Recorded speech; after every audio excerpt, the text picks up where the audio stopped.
You keep looking for answers, reading self-help books, writing goals, trying harder, doing more, and still, something inside you feels untouched. Like the real you isn't even in the room. Maybe it's not a solution you're missing. Maybe your soul is just tired of being fixed. Because the soul doesn't want solutions. It wants images. It wants to see itself reflected. It wants to feel seen, not solved. And if this sounds strange, that's because no one ever taught you to listen to the soul. The invisible ache. When logic can't reach the soul, you've done everything they said would make you feel better. Therapy, meditation, morning routines, cutting toxic people, gratitude journals. And yet, there's still that ache. Not loud, not dramatic, just there. A quiet sense of emptiness, as if you're always just one step removed from your own life. Most people think they're broken because they can't fix this feeling. But maybe you're not broken. Maybe you're just listening with the wrong part of yourself. You're trying to solve a poem with math. You're trying to treat a dream with discipline. But the soul doesn't respond to solutions. It responds to images. This is where James Hillman's voice enters the room like a whisper you've needed for years. While the world runs in search of answers, Hillman invites us to stop and notice something else entirely. What if your suffering isn't asking to be solved, but to be imagined? That sounds strange, right? Because we live in a culture obsessed with results, healing, and transformation. But Hillman didn't believe in the straight line from broken to fixed. He believed in circling closer to the image underneath the pain.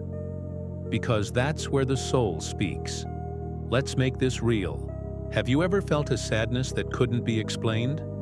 Or a recurring dream that left you more alive than real life? Or maybe a strange pull toward a certain place, image, or story. But you dismissed it as random or weird. That's not randomness. That's soul trying to speak in its native language. A language of symbols, patterns, colors, and characters. The soul doesn't communicate in logic. It speaks in metaphor, in feeling, in depth. But here's the tragedy. Most people were never taught to hear it. They were taught to silence it, to override the dream, to suppress the fantasy, to medicate the sadness. And so the soul gets quieter, until you can't even hear its voice, only the echo of something missing. In a world that wants quick fixes and 10 steps to happiness, Hillman was radical. He didn't promise clarity. He invited depth. He didn't erase the shadows. He asked you to turn toward them. Because healing doesn't always come from removing the pain. Sometimes it comes from reimagining it. So if you feel like you've tried everything and nothing touches the real place inside, you're not failing. You're just speaking the wrong language. And your soul? It's still waiting. Not for a solution, but for an image. Why the soul rejects solutions. The hidden tyranny of fixing everything. Let's be honest, the world is obsessed with fixing things. Feel sad? Take something. Feel anxious? Do something. Feel lost? Set a goal. Everything becomes a problem to be solved. Even your pain. But here's the thing nobody tells you. Not all suffering is a problem. Some pain is a messenger. Some sadness is sacred. James Hillman, the depth psychologist who turned modern therapy on its head, warned us of something dangerous. The danger of pathologizing the soul. In other words, we've been taught to treat every emotional experience as if it's a malfunction. But what if it's not? What if the soul doesn't want to be healed? It wants to be heard? See, solutions are fast. They're mechanical. They're linear. But the soul is none of those things. The soul is circular, mythical, non-linear, mysterious. And that's where we suffer the most today. In this silent war between the soul's rhythm and the mind's expectations, you want to move on, but your soul wants to stay with the wound a little longer. You want clarity, but your soul wants poetry. You want to escape the shadow, but your soul wants you to dance with it. We've become addicted to escape, to progress, to growth at all costs, even if it means amputating parts of ourselves to fit the mold of healed. But healing that amputates the image isn't healing, it's abandonment. Think about it. When you rush to fix your sadness without understanding it, you leave behind the part of you that was trying to say something. You don't just silence the pain, you silence the story inside it. Hillman believed every symptom, every struggle was an image trying to speak. A soul image, not a flaw, not a failure, a doorway. So why do we resist it? Because images aren't efficient. They don't give straight answers. They require you to feel, not fix, to linger, not solve, and in a world that rewards speed, success, and clarity. Lingering in the unknown feels like weakness, but it's not. It's courage, it's presence, it's depth. This is why so many people feel stuck, not because they haven't worked hard enough, but because they've been working against their own soul. They've been running from the very images that hold their truth. They've tried to fix sadness instead of sitting with its shape. They've tried to cure anxiety instead of listening to its symbols. They've tried to be positive instead of being honest. And the soul? It shuts down when it's not welcomed. It hides when its images are dismissed. It starves in environments that only want results. You may not need more motivation. You may need more imagination. You may not need to let go. You may need to look closer, because the very thing you've been trying to fix may actually be the thing that wants to transform you. Not by removing it, but by letting it show you something. That's the soul's way. It doesn't rush. It doesn't shout. It shows you, with images, with metaphors, with inner myths that live beneath your surface. And maybe that ache you feel isn't a flaw. It's a forgotten image asking to be remembered. The soul speaks in images, archetypes, dreams, and the language you forgot. Let's pause for a moment. When was the last time you listened to your sadness? Not to fix it, but to see it. Not as a problem, but as a presence? This is where most people miss the soul entirely. We keep looking for solutions in words, logic, and strategies. But the soul never worked that way. The soul speaks in images, not spreadsheets, not mantras, not self-improvement hacks. Images. And by images, Hillman didn't mean just pictures. He meant living symbols, emotional truths wrapped in metaphor, personal myths waiting to be remembered. Think about your dreams. They never give direct instructions, do they? You don't dream. You should call your mother and heal that wound. No. You dream of a bleeding tree in your childhood backyard, or a locked door in your old home. That's the soul's voice. It whispers in symbols. It hides meaning in metaphors. It reveals truth through mystery. Carl Jung saw this too. He called them archetypes, universal patterns living inside you. The abandoned child, the wise old man, the trickster, the wounded healer. They're not characters in a story. They are forces in your psyche. They move you, shape you, speak through your emotions and behaviors. But here's the tragedy. We stopped seeing life as myth. We became overly literal. We thought dreams were just dreams. We thought imagination was childish. We thought metaphor was weak. And so we became strangers to ourselves, disconnected from the deep imagery that used to give our lives meaning. Do you ever wonder why you feel empty, even when everything looks fine on the outside? Because the soul doesn't care about how things look. It cares about how they feel. And if your inner world is image-starved, you'll always feel a hunger you can't name. Napoleon Hill, though known for Think and Grow Rich, understood this more deeply than people realize. He spoke of the other self, the deeper intuitive guide inside each of us. the one that doesn't speak in plans but in urges, hunches, and gut feelings.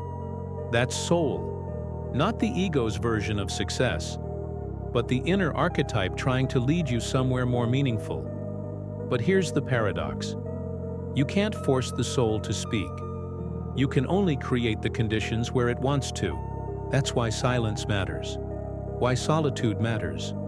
Why wandering through your inner world without trying to fix anything matters. Because when you stop demanding answers, the images return. You'll remember that strange dream you ignored. You'll feel drawn to that old book on your shelf. You'll hear a lyric in a song and start crying, without knowing why. That's not random.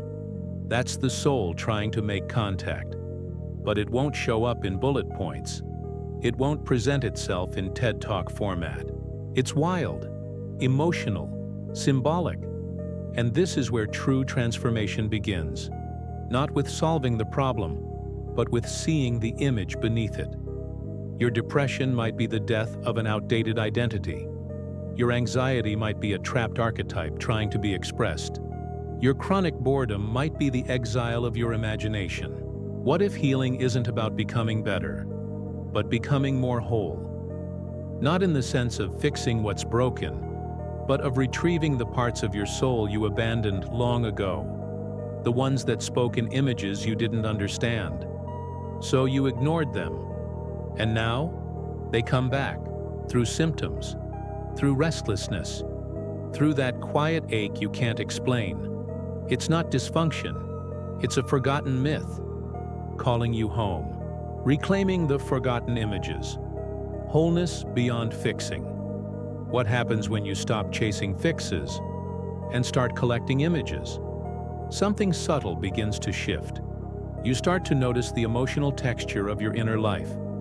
You begin to feel things that were always there, but buried beneath performance, survival, and noise. The soul doesn't need you to become better. It needs you to become aware. Aware of the stories you carry, the symbols you've silenced, the dreams you've dismissed as nonsense. But here's the hard truth. This isn't a comfortable path. When you start paying attention to your soul, you'll feel things you've spent years avoiding. You might feel grief for the childhood you abandoned, or rage for the parts of you that were shamed into silence. You may even feel lost because the identity you built isn't who you truly are. That's not failure. That's the soul reintroducing itself. James Hillman warned us that psychology had become too sanitized, too obsessed with getting rid of pain, and not curious enough about what pain might be saying. He didn't want you to get rid of your depression. He wanted you to enter it, to listen to it, to imagine what it might be asking of you. Because depression might be the soul's refusal to go along with the ego's fake life. It's not weakness, it's revolt. But revolt isn't comfortable. It's disorienting. You'll begin to question the goals you've chased, the values you inherited, the God within you've unknowingly followed. And yes, many of us follow the wrong God within, not in a religious sense, but in a psychological one. We internalize an inner tyrant that demands perfection, or an inner judge that shames every impulse, or an inner slave driver that says rest is laziness. And because they sound like discipline, we mistake them for virtue. But the soul knows better. The soul moves in a different rhythm. It values meaning over productivity, depth over efficiency, symbol over certainty. That's why your burnout didn't start with overwork. It started when you betrayed your imagination. When you stopped asking, what image does this feeling carry?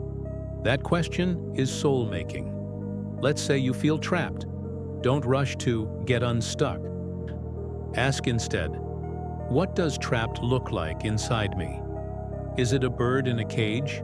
A child behind a locked door? A dying fire under wet wood? Each image holds a different message.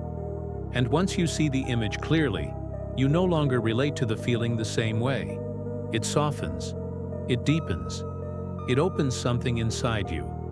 Because the soul doesn't want to be cured. It wants to be understood. Carl Jung said, "Until you make the unconscious conscious, it will direct your life and you will call it fate." But the unconscious doesn't speak in words. It speaks in images. That's the key. We've been trying to change our lives with the wrong language. We speak with goals and affirmations, but the soul speaks through metaphor and symbol. That's why nothing sticks. You can change habits, but if the inner story stays the same, you'll always circle back. You're not lazy. You're loyal to an old image you never questioned. And now you are. Now you're seeing the outline of your inner world, not as a mess to fix, but as a myth to reclaim. And in that shift, you begin to feel something ancient reawakening. A kind of inner clarity that isn't logical, but deeply familiar. You're remembering how to see again. Not with your eyes, but with your imagination. That's not fantasy. That's the foundation of meaning. Because without image, there is no soul. And without soul, there is no life. Only function. Only performance. Only the slow, silent death of what could have been. Seeing differently. Living from the image, not the wound. If you've made it this far, it means something in you already knows. You weren't meant to just survive this life. You were meant to see it. Not as a problem to be solved, but as a tapestry to be interpreted. The soul doesn't want quick fixes. It wants your attention. Not to change you, but to bring you back to the image you were born with. The unique myth you carry inside. That's the quiet tragedy of modern life. We've become strangers to our own depths. We chase goals that don't belong to us. We speak in borrowed voices. We perform in costumes we didn't choose. And we wonder why we feel empty. But here's the radical shift. You don't need to become someone else. You need to become who you were before the world told you who to be. This doesn't mean abandoning responsibility or rejecting the outer world. It means grounding your life in inner authority, in the symbolic truth that only you can hear. But how do you live that way? In a world obsessed with doing, fixing, optimizing. You start small. You slow down enough to feel. You make space for the images that rise from your dreams, your moods, your longings. You don't analyze them right away. You sit with them. Let them breathe. If a recurring dream keeps showing up, don't dismiss it. Ask, what part of me is trying to speak through this dream?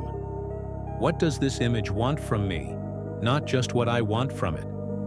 That shift, from control to curiosity, is soul work. It's not about getting answers. It's about deepening the question. If you feel stuck in life, don't just ask how to get unstuck. Ask, what does this stuckness look like inside me? Is it a dried-out riverbed? A room with no doors? A voice trapped behind glass? Then listen, and maybe, just maybe, you'll begin to sense what needs to happen next. Not as a strategic step, but as an act of inner truth. Because action without image is empty. But action born from the soul's image, that changes everything. Let's take an example. Say you're exhausted from constantly pleasing others. You've read all the tips, set boundaries, said no more often, and yet the exhaustion remains. That's because the image hasn't changed. You may still carry the image of being a servant, a rescuer, a child who had to earn love by disappearing. No technique will free you until you see that image and replace it with a truer one. Maybe you're not a rescuer. Maybe you're a guardian of your own light. Maybe your task isn't to fix everyone, but to protect the sacredness of your own energy. That's soul language. That's image work. That's liberation. And it begins in the most overlooked places. The metaphor behind your sadness. The symbol inside your procrastination. The forgotten dream that keeps knocking on your chest. Don't silence them. Let them speak. Because when you make space for the image, you invite the soul back into your life. And is the beginning of wholeness. Not the kind that comes from perfect healing, but the kind that comes from radical honesty, from embracing your contradictions, from honoring the unseen story beneath your surface, from walking forward, not as someone who figured it out, but as someone who finally learned to see. So next time you feel lost, don't look for a plan. Look for an image. Close your eyes and ask, what does this feeling look like inside me? And wait. Wait until the image forms. Wait until it whispers something only you can hear. Wait until it reminds you, you were never broken. You were just speaking the wrong language. Now you know better. Now you're fluent in the language of your own soul. Welcome back.